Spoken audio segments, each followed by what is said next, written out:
नमस्कार, जेके प्राइम में आपका स्वागत है। मैं हूं विनोद कुमार। दर्शकों, आज दीक्षांत समारोह था।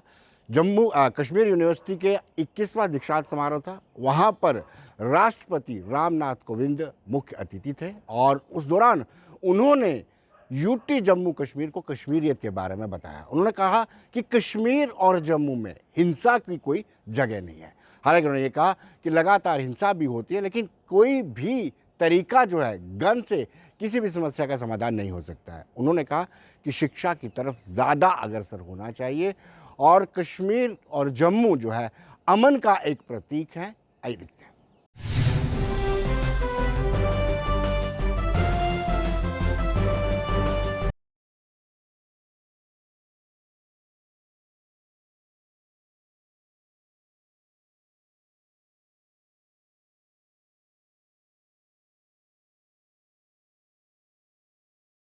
Event to which I pray to the degree of Doctor of Philosophy,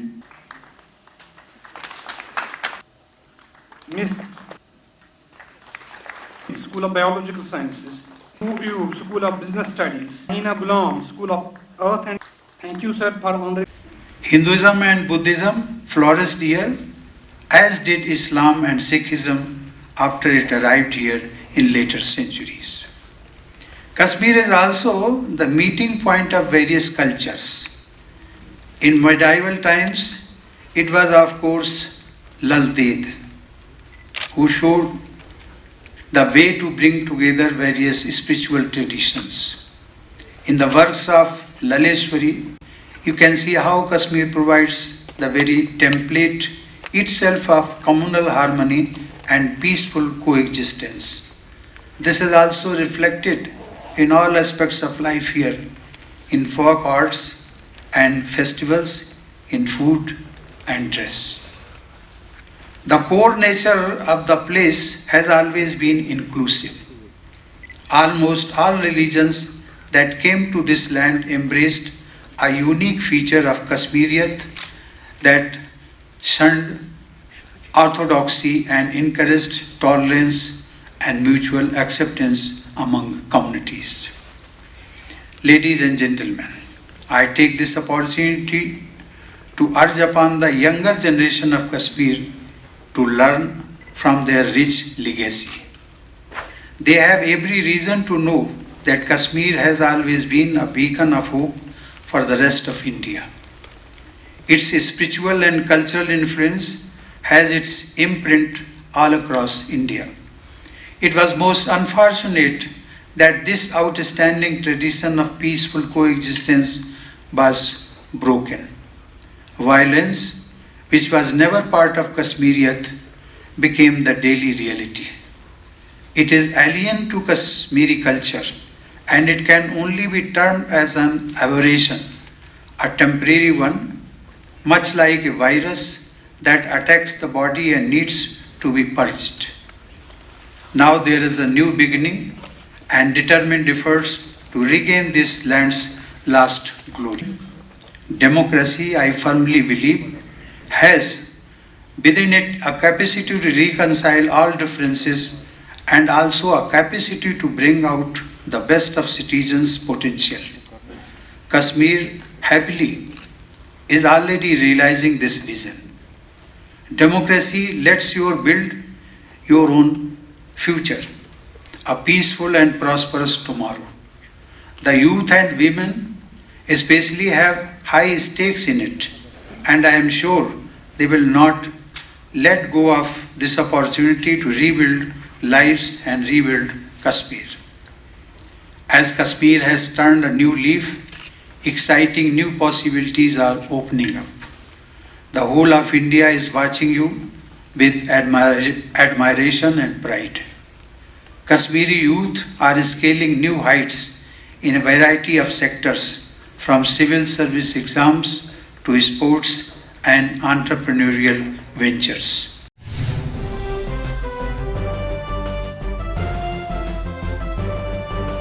दर्शकों, इस मौके पर उपराज्यपाल मनोज कुमार सिन्हा भी मौजूद थे। मनोज कुमार सिन्हा ने कहा कि शिक्षा ज़रूरी है, लाजमी है कि लोग ज़्यादा से ज़्यादा साक्षर हों और गुणवत्ता वाली शिक्षा होनी चाहिए। जैसे मैंने कहा कि ये 21वां दीक्षांत समारोह था, ये कश्मीर यूनिवर्सिटी का दीक्षांत समारोह था, जिसमें खुद राष्ट्रपति और उपराज्यपाल दोनों के दोनों मौजूद थे।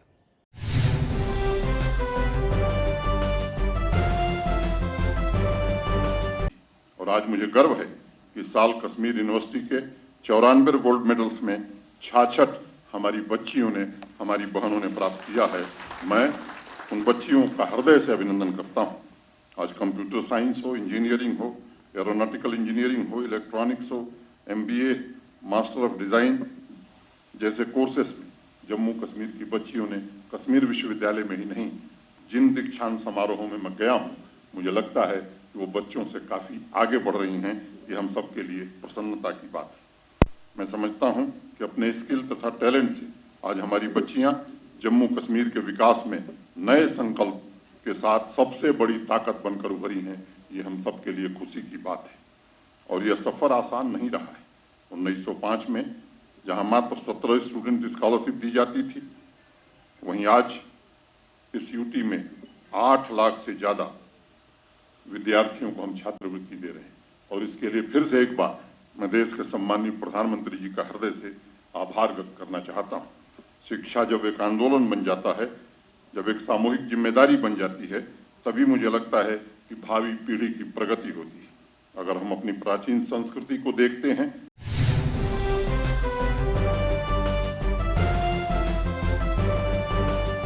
दर्शकों, तवी पुल की बात करें तो ये वहाँ पर सुसाइड पॉइंट बन चुके हैं। आए दिन हम अक्सर कोई भी पुल हो, 1 हो, 2 हो, 3 हो, 4 हो, वहाँ पर आए दिन देखते हैं कि फ्रस्ट्रेटेड यूथ जो है छलांग लगाता है। बार बार कहने पर भी कोई इसकी व्यवस्था नहीं की जा रही है। हमने मेयर से बातचीत की। मेयर चंद्रमोहन गुप्ता का कहना है कि हमने R&B से, क्योंकि पुल जो है R&B के अधीन आते हैं, उनसे भी बातचीत की है और स्मार्ट सिटी में इसका प्रावधान भी रखा है कि फेंसिंग की जाए, जाली लगाई जाए, इतनी बड़ी जाली लगाई जाए कि कोई प्रयास ना कर सके। साथ साथ उनको ये भी कहना है कि एक तरफ हम इसको सूर्यपुत्री बोलते हैं और यहाँ पर आए दिन लोग पुल के ऊपर से गंदगी फेंकते हैं। अगर फेंसिंग लगा दी जाती, जाली लगा दी जाती है, तो इससे उसका भी बचाव होगा। आइए देखते क्या कहना है।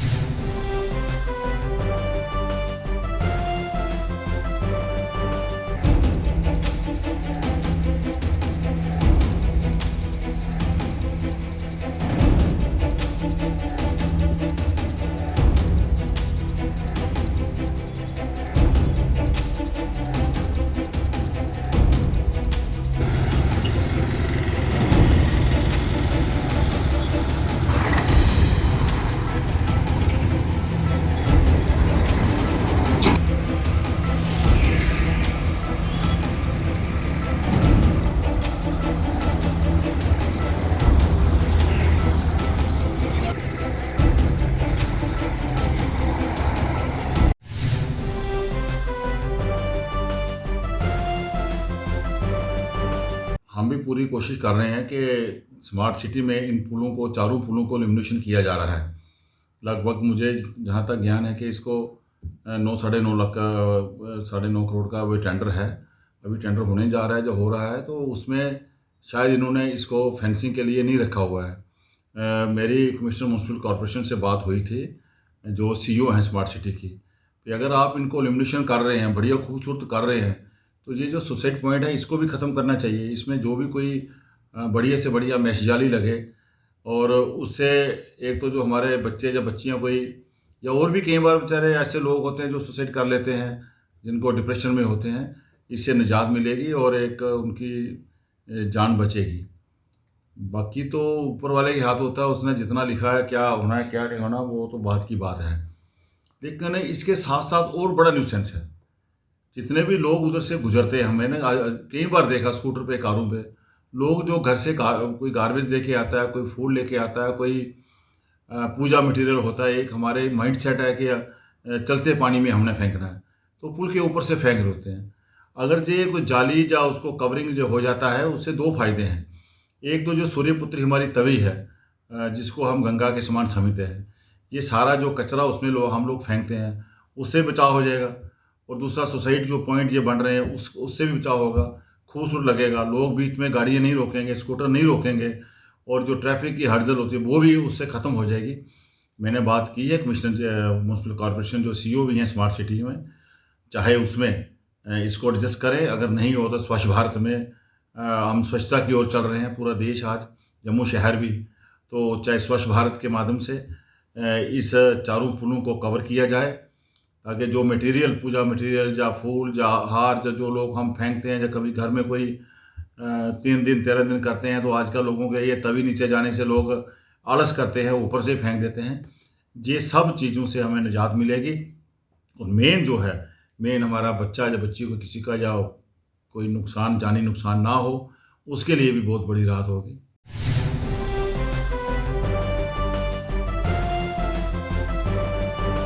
दर्शकों, हमने कुछ युवाओं से बातचीत की और युवाओं का भी ये कहना था कि कहीं ना कहीं लोग फ्रस्ट्रेट होते हैं। फ्रस्ट्रेशन में आकर के इस तरह का आत्महत्या का प्रयास नहीं करना चाहिए और इस पुल को सुसाइडल पॉइंट नहीं बनाना चाहिए। उन्होंने कहा कि संयम बरतने की ज़रूरत है।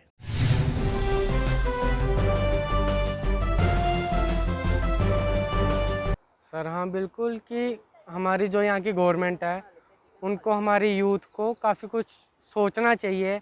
मेन पॉइंट यही है कि जो हमारे यहाँ पे पुल है उन पर जाला लगाना चाहिए, उन पर काफ़ी हावी, मतलब लंबा करके जाला लगाना चाहिए, ताकि कोई उसके ऊपर चढ़ के कूद ना सके। और कि जो हमारे यहाँ की पोल्यूशंस हैं उस पर कंट्रोल करना चाहिए। अगर जाला लगा देंगे तो हमारा जो यहाँ की कूड़ा करकट गंद है वो पानी में नहीं गिरेगा। तो हमारे जैसे कि तवी वाला पुल देख लीजिए, ऊपर भगवती नगर वाला पुल देख लीजिए, वहाँ की जितनी भी सोसाइटी है, मतलब कि कोई भी वहाँ का कूड़ा जो है म्यूनसिपल को नहीं देती है, वो पानी में फेंकती है। तो सर इससे मेरा मतलब यही है कि हमें हर एक पुल पे सिक्योरिटी लगानी चाहिए, पुल बड़े करने चाहिए, जो उस पर जाला लगाना चाहिए वो काफ़ी हाइट पे लगाना चाहिए। तो इससे हमारी यूथ भी बचेगा, जो वो फ्रस्ट्रेशन होके सुसाइड कर रहा है वो भी नहीं होंगे। और मेरा यूथ से एक मैसेज है कि जो आप फ्रस्ट्रेशन होते हो अपनी फैमिली वालों से डिस्कस करो।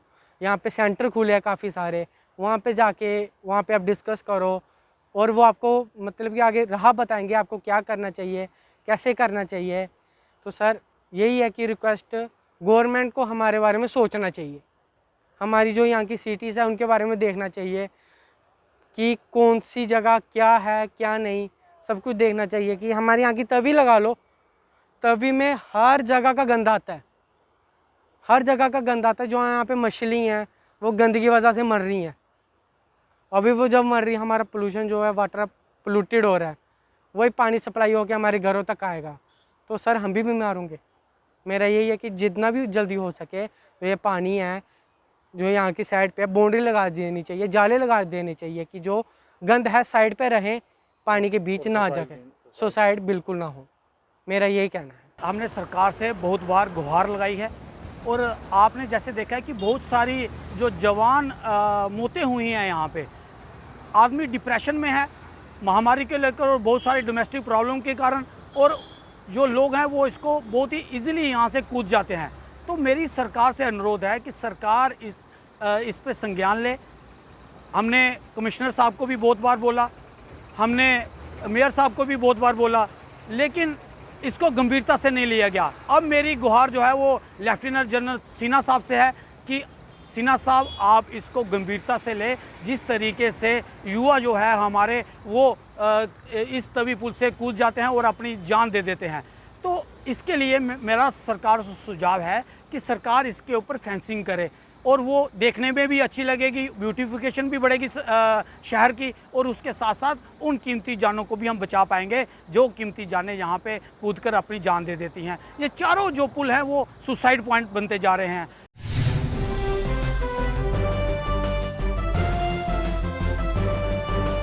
दर्शकों, अगर थर्ड वेव की बात करें तो थर्ड वेव के संकेत तो हैं, लेकिन लोगों के जहन में अब भय नहीं रहा है। डोडा के अस्पताल में हमारे संवाददाता ने दौरा किया। उस संवाददाता ने देखा कि वहाँ पर सोशल डिस्टेंसिंग को पूरी तरह से वायलेट किया जा रहा है। वहाँ वैक्सीनेशन के लिए भी लोग आ रहे हैं, लोग टेस्टिंग के लिए भी आ रहे हैं, लेकिन 1 फीट की भी दूरी नहीं रख रही, यानी खुद वो न्योता दे रहे हैं। आइए देखते किस तरीके से हमारे संवाददाता ने इसको कवर किया।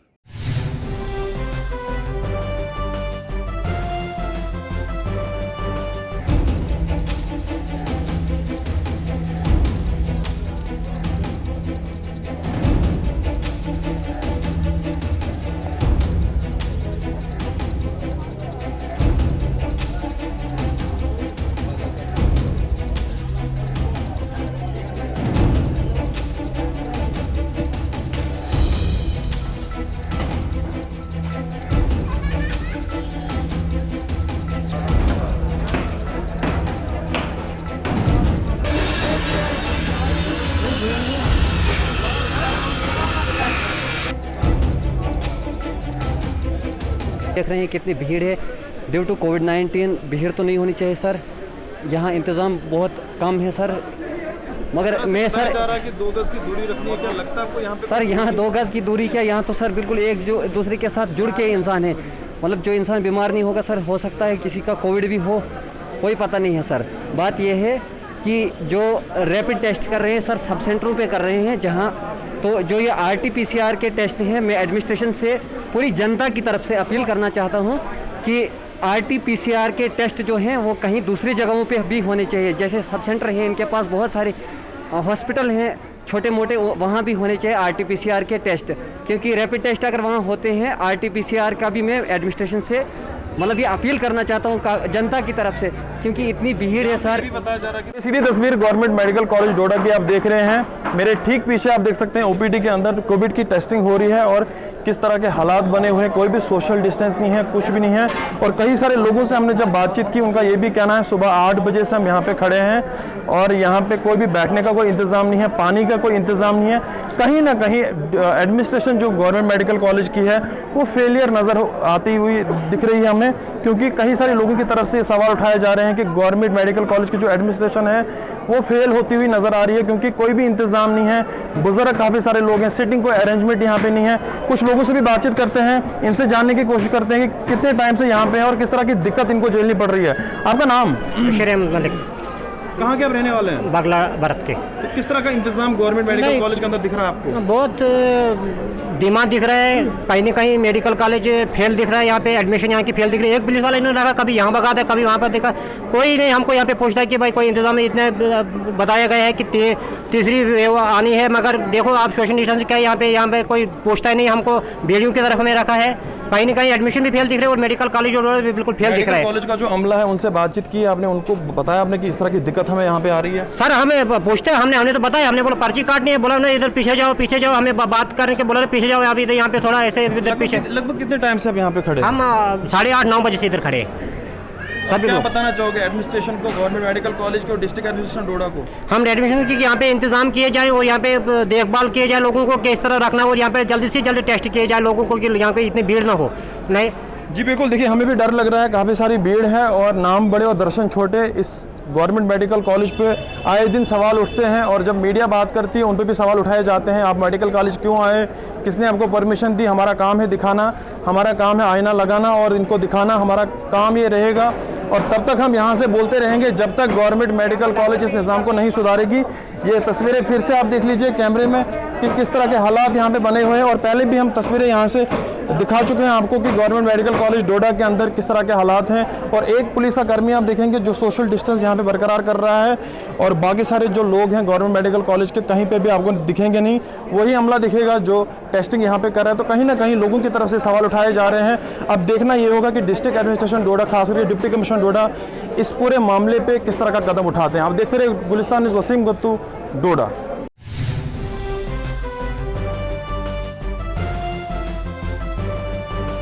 दर्शकों, जब परिसीमन आयोग की बातें चलती हैं तो आयोग के पास एक भी मापदंड है कि आपको देखना है कि रोड कनेक्टिविटी है कि नहीं है। आए दिन अक्सर हम आपको बताते रहते हैं कि किस तरीके से जो गुणवत्ता, क्वालिटी होनी चाहिए काम की, क्वालिटी वर्क, वो नहीं हो पा रहा है। और कुछ जगह ऐसी हैं वहाँ तक अभी तक सड़कें ही नहीं पहुँची हैं। हम रामबन से करीब 3-4 किलोमीटर आगे की बात कर रहे हैं। लंबे समय से 7 दशकों से ये डिमांड कर रहे हैं लोग कि वहाँ पर सड़क का निर्माण किया जाना चाहिए। लोगों को पैदल रामबन तक आना पड़ता है, लेकिन सुनवाई नहीं हो रही।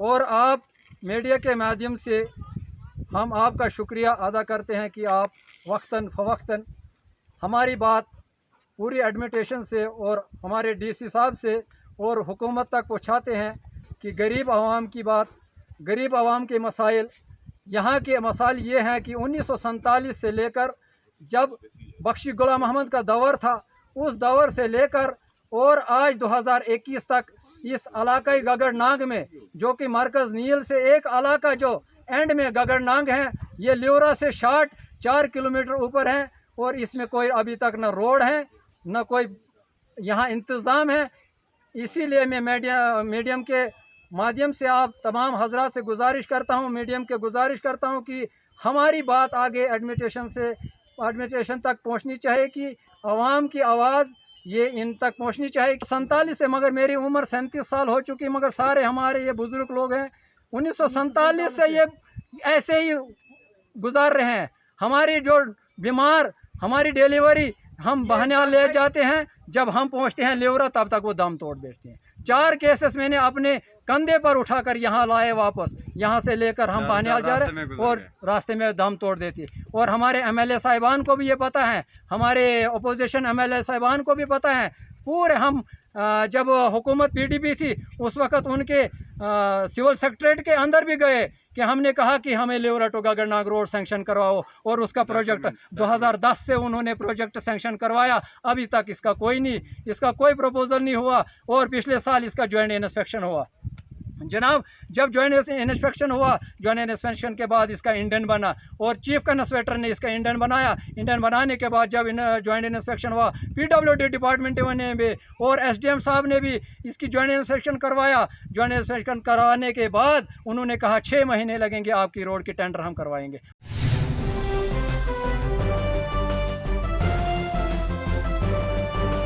दर्शकों, स्थानीय लोगों का कहना है कि जब चुनाव आते हैं तो बड़े बड़े नेता आते हैं, बड़े बड़े नेता दावे करते हैं और बड़े बड़े दावे करते हैं, लेकिन जब जीत जाते हैं उसके बाद भूल जाते हैं। हमारे जो मांग है इस ल्योरा टू गगरनाग, ये हमारे पौधे बचे खत्म, इनको हेड लोड से इनके दिमाग, इनके जो खून के कतरे ये खत्म हो चुके हैं। हम भी मरने के करीब बन गए हैं जनाब।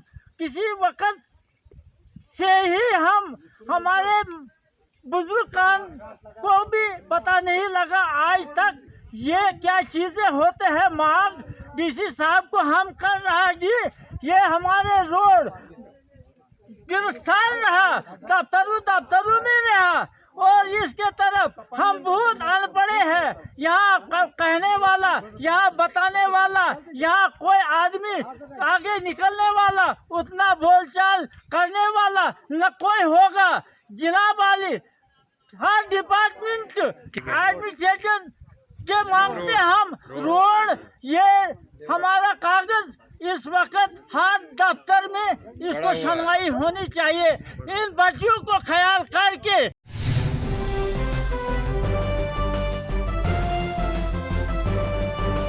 तो दर्शकों, बने रहिए देश दुनिया की खबरों के लिए और मुझे दीजिए इजाजत।